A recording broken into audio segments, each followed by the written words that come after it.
starting on page 85. Checking our timeline, the last event we looked at was in March of 1775. That was in Virginia. The famous Virginian Patrick Henry, in his fiery speech that he ended with those famous words, "Give me liberty or give me death."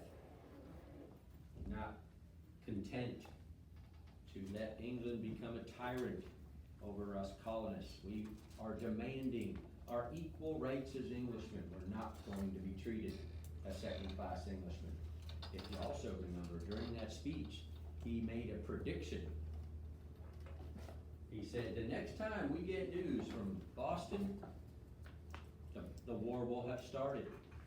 Well, he couldn't know at that time how right he really was. Look at our next event on the timeline. It's less than 1 month later.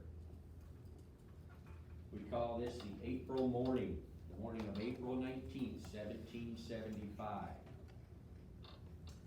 Now, to give you a little background, the colonists, especially in Massachusetts, have been getting ready. Getting ready for what? Well, they're prepared just in case. We still hear that saying a lot, don't we? Just in case they're preparing for what exactly? I don't know, but we're going to be ready for anything, just in case. Even nowadays, especially in 2020, there's more and more Americans who are preparing for what? I don't know, just in case. It's not crazy to think, right? Because there's already some crazy things we never thought could happen in our country have happened in 2020. All the chaos.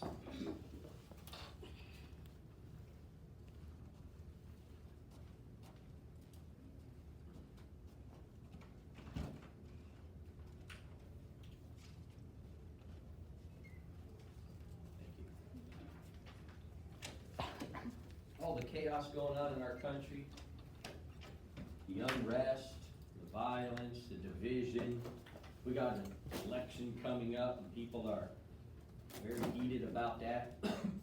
So a lot of Americans are getting ready, getting prepared. Prepared for what? I don't know. Just in case. All right, we hear that saying a lot. And that's what the colonists were doing, especially in Massachusetts. In 1775, they were starting to get ready too. Ready for what? I don't know, just in case. Is it crazy to think something might happen? No.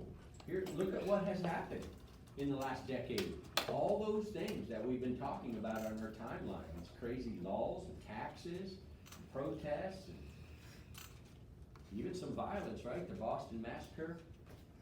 So there's an old saying that they used in those days, and we still use it today. In fact, I use this personally, this saying.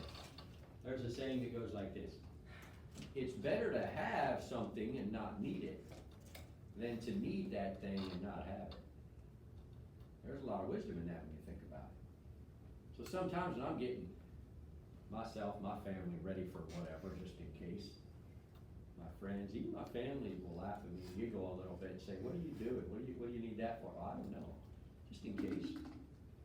I figure it this way. It's better to have it and never need it than to someday need it and then not have it.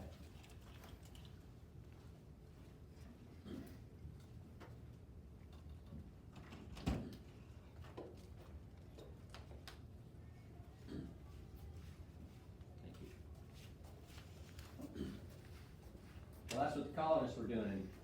In their preparation, here's the ways they were prepared.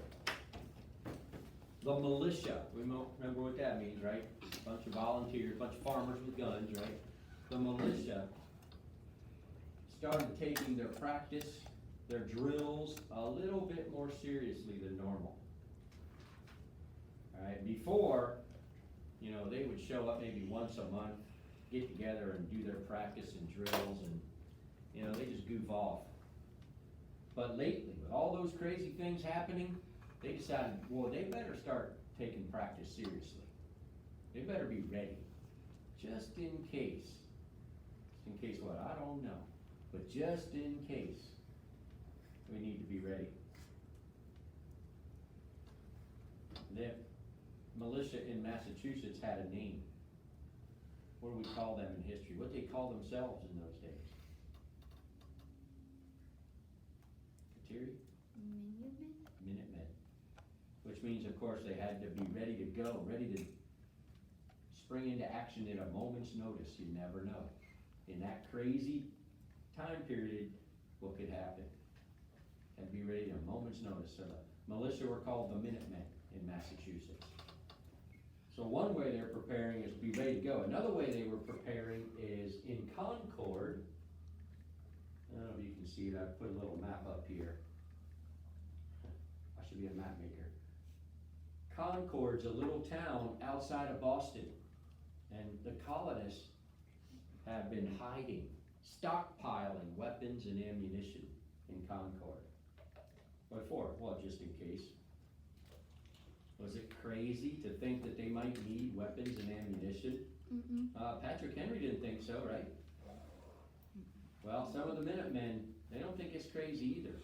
It's one of those things they hope they never need it. But if they do, they'll be glad they have it.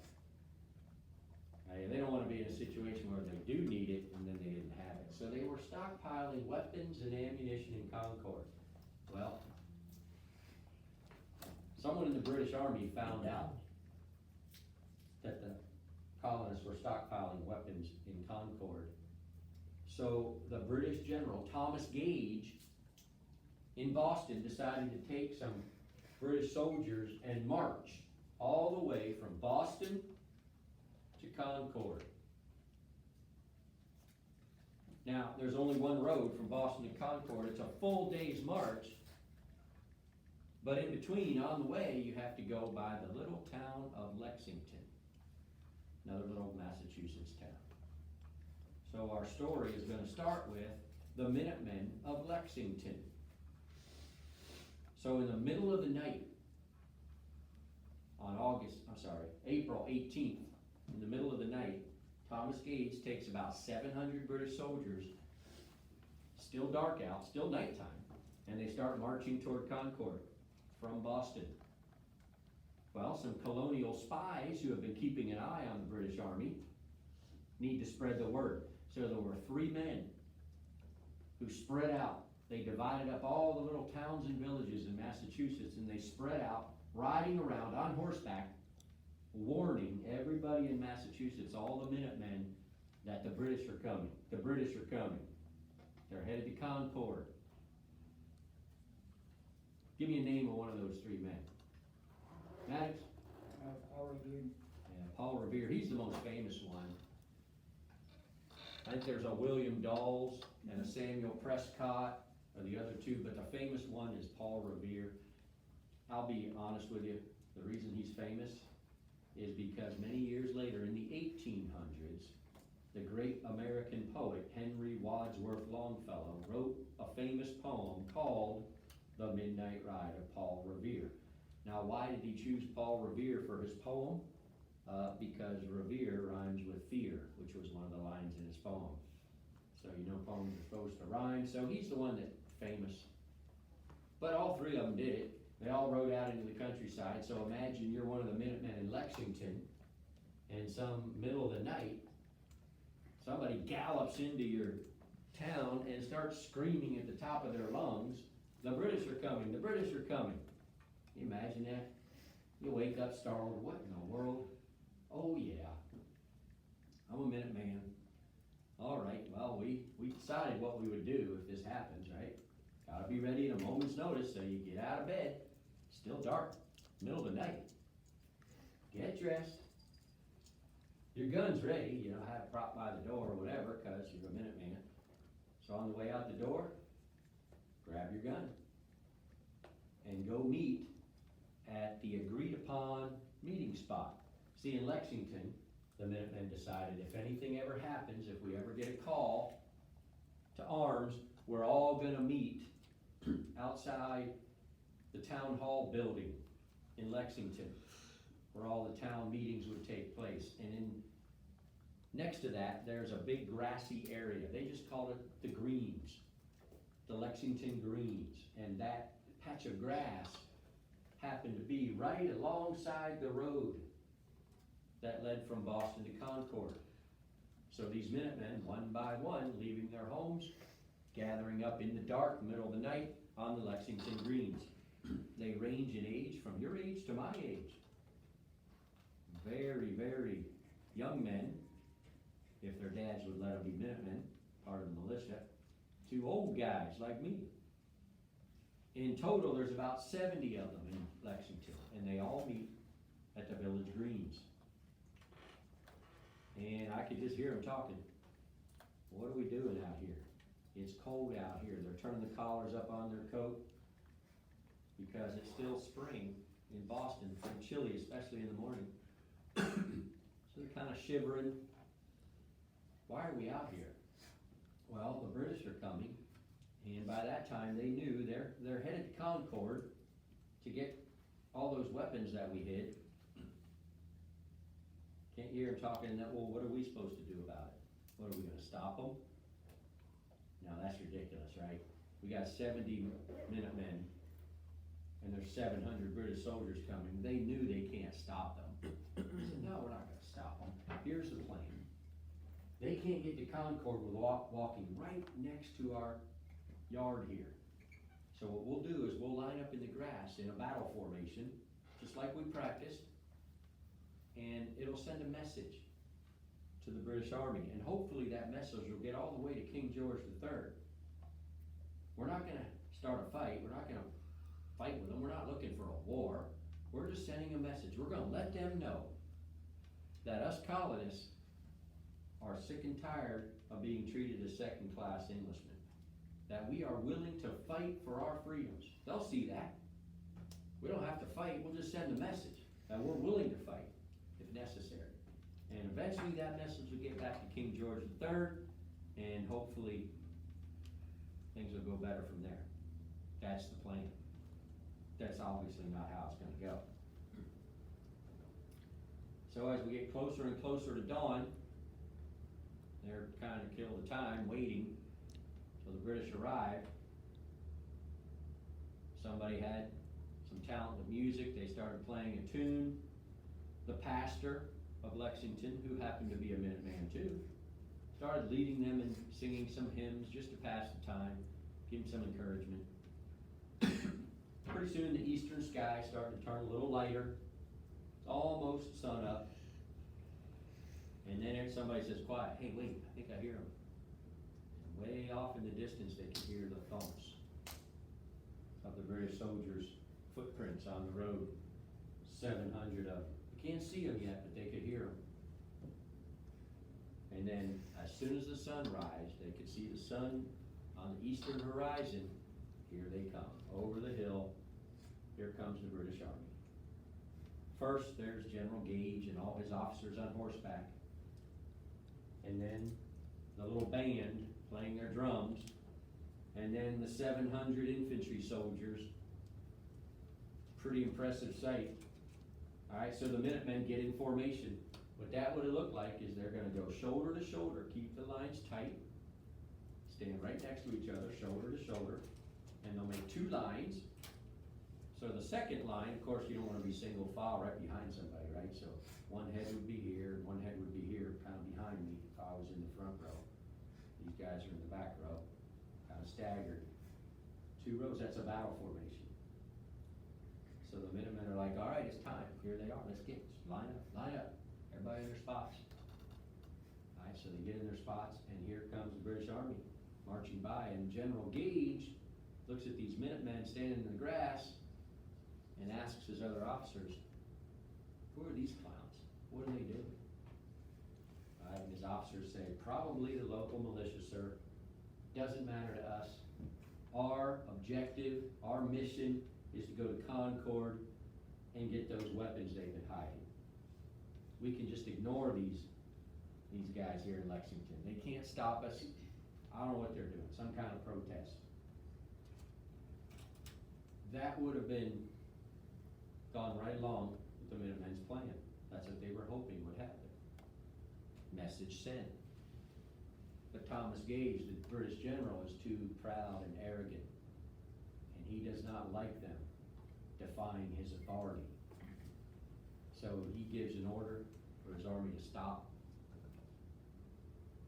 All right, and then he gives the order for the band to play the cadence on the drums, which is the order for his men to get in a battle formation across that little piece of grass. So the British Army starts getting in a battle formation. Now, can you imagine if you're a Minuteman? Uh-oh, this isn't going as planned. We were thinking they would march right by, go on to Concord. Can't you hear them whispering in their lines? What did they do? Well, I don't know, looks like they're getting ready for a battle. A battle? Oh, this isn't what we signed up for, right? We're just trying to make a statement. There's 70 farmers with guns against 700 British soldiers. All right, let's compare the two. First of all, we're outnumbered 10-1. That's never good if there's going to be a battle. Second of all, they have military training. We practice like once a month. So we're outnumbered, we're outtrained. They got actual military issued rifles. We got whatever guns we had at home, our squirrel guns or whatever. So we're outgunned, we're outtrained, we're outnumbered. How about outexperienced? Most, if not all, of these Minutemen have never been in a battle. I mean, they've gone hunting maybe, but they've never shot at a man. That's a whole different thing. And they've never been shot at. The British soldiers, they've been in battles. They've been shot at, and they've killed men. They're used to this. This isn't looking too good. All right, pretty soon the British Army is in formation. If I'm one of the Minutemen, my knees are shaking about now. 70 of my buddies against 700 trained, experienced British soldiers. Right across our own little village green here. And then one of the British officers rides out in front of the Minutemen and gives his last order. He's going to tell the colonists what to do. Now, this always makes me laugh because what he said sounds kind of wimpy.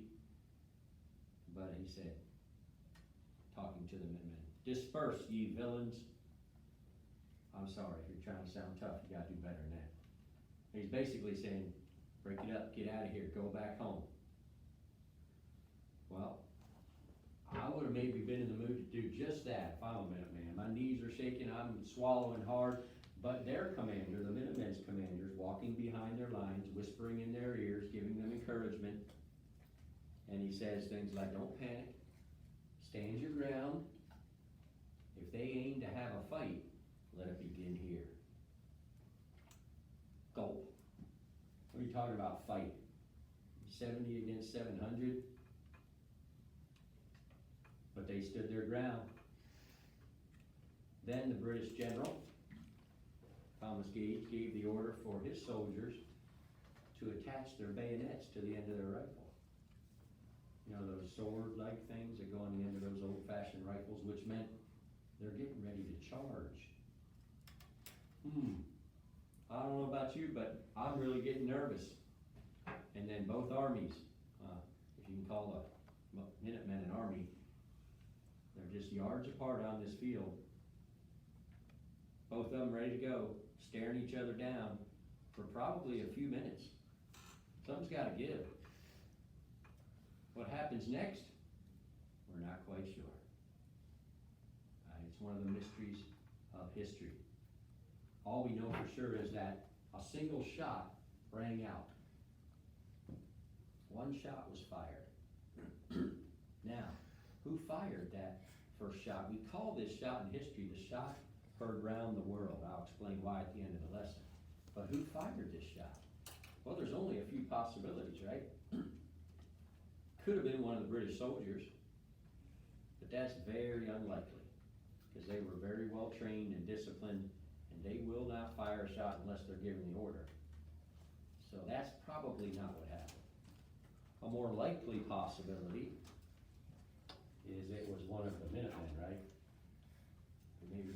nervous, panicked, maybe had their finger inside the trigger guard, and accidentally, maybe even on purpose, fired a shot. That's a possibility. A third possibility, and this is the one I happen to think happened, the way it went down. I don't have any evidence, just my theory. Historians kind of float this idea out there. It could have been neither one. It could have been just another colonist who wasn't part of the militia, somewhere hiding behind a building somewhere in Lexington, who thought this might be a good time to take a free shot at the British Army. Who knows? But whoever fired that first shot, the British Army were given the order to fire, ready, aim, fire.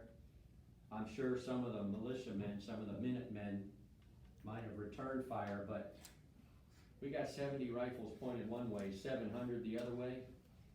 I'm sure out of those 700, probably more than one's aimed at you, right? Now imagine standing there in that line when those gunshots ring out. You look at the guy next to you, where'd he go? Oh, he got hit. He's on the ground, a hole in his chest. You look at the guy on the other side of you, ooh, he's got shot in the throat. Right, maybe some blood spurting onto your coat. Nasty. Yeah, this is shots fired, right? There are men dying. When that first volley ends, there's 18 Minutemen laying in the grass bleeding. 8 of them are dead, 10 of them are wounded. I'm sure some of the colonists may have shot back, but during all this, what would you feel like doing if you were one of those Minutemen? Run. Run. That's what I would feel like doing. All right? Well, guess what these Minutemen did? They ran. Just like we would think would be the smart thing to do. They're brave, but they're not stupid. There's some fights you just can't win. All right, so they're getting out of here. I don't blame them. I'd have been probably the first one to run. Some of them even threw down their rifles right there so they could run faster, because they don't want to end up like the other 18.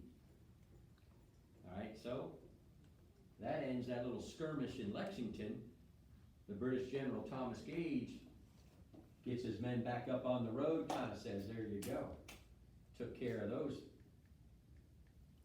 guys. Who do they think they are, defying my authority? Now let's go on to Concord.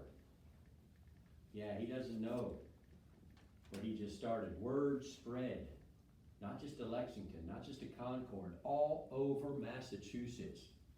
Within the next minutes, in a couple of hours, text messages, tweets, no, by word of mouth, right? Everybody in Massachusetts, for miles around, every town, every little village, out in the countryside, every Minuteman in Massachusetts just heard what happened in Lexington that morning. So they all grabbed their guns and decided they're going to head to Concord, because they knew that's where the British Army was going. So first of all, forgot to show you, here's a painting of what took place at Lexington. There's many paintings, I just chose this one. So the guys closest to us, these are the Minutemen. And then off in the distance you can see the red coats, that's the British. So it was moments after this when the Minutemen decided to run, and word spread. Now the new meeting place is Concord.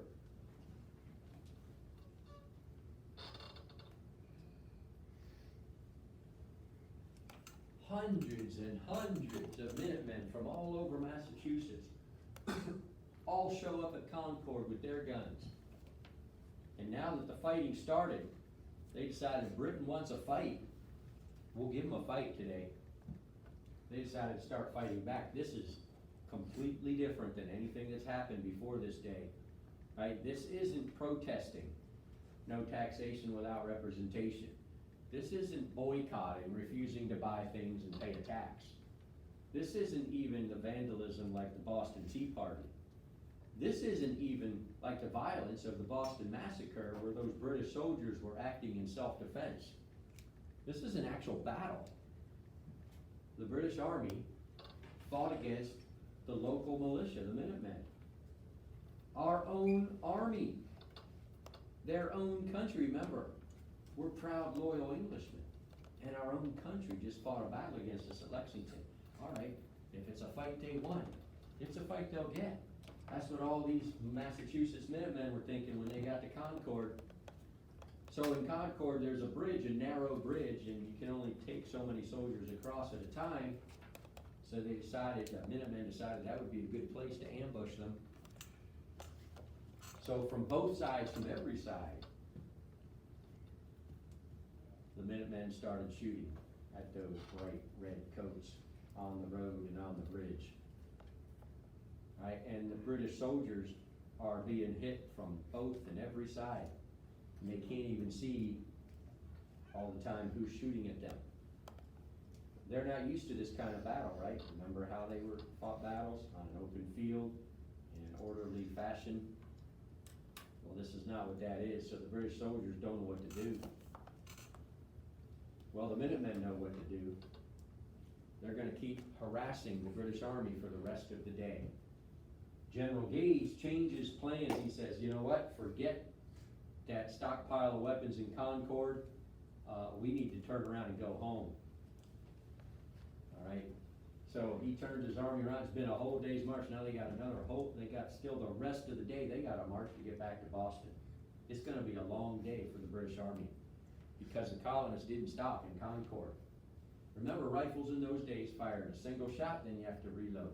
One shot, reload. All right, so they would fire their shots from behind a tree somewhere at that pile of British soldiers on the road, and then run back in the woods, reload, and run down the road a little bit and hide behind another tree and wait for the British Army to get there, and then shoot again, kind of leapfrogging the whole way back to Boston. Is this gonna be a long day for the British Army or what? Some of the British soldiers decided to run into the woods and try to catch the Minutemen who were shooting at them. They soon realized that was a bad idea, because those that ran into the woods, they never came back. Wonder what happened to them. So they finally decided, let's just stay on the road and march. All right, so long day for those British soldiers. By the end of the day, look at the top of page 86. By the end of the day, your book says the British suffered heavy casualties. Now here's a new word. We're going to use this a lot this year when we talk about battles. Casualties means those that were killed and wounded in a battle. Heavy casualties. In fact, your book gives the number, 273 British casualties that day. So out of 700 soldiers, that's like over a third, 30-some, 40%, whatever, of them have been shot by the Minutemen. They left before dawn from Boston, and the British Army doesn't get back to Boston until after dark. It's been a long day. 273 casualties.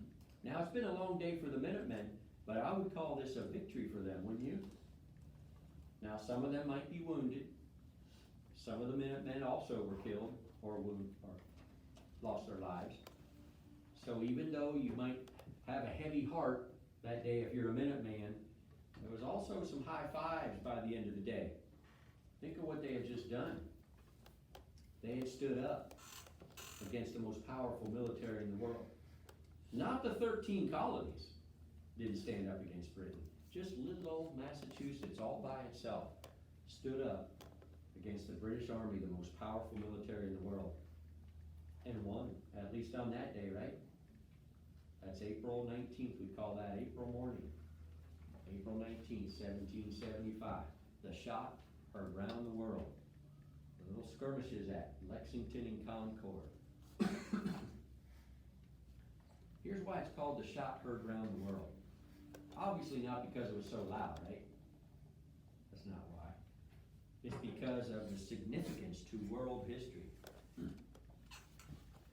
It literally changed the course of human history. The world will never be the same after that morning. Not just U.S. history, but all people born after that day. Their lives will be different because of that morning, including us. we wouldn't even be here if it weren't for that morning. Let's break this down and figure it out.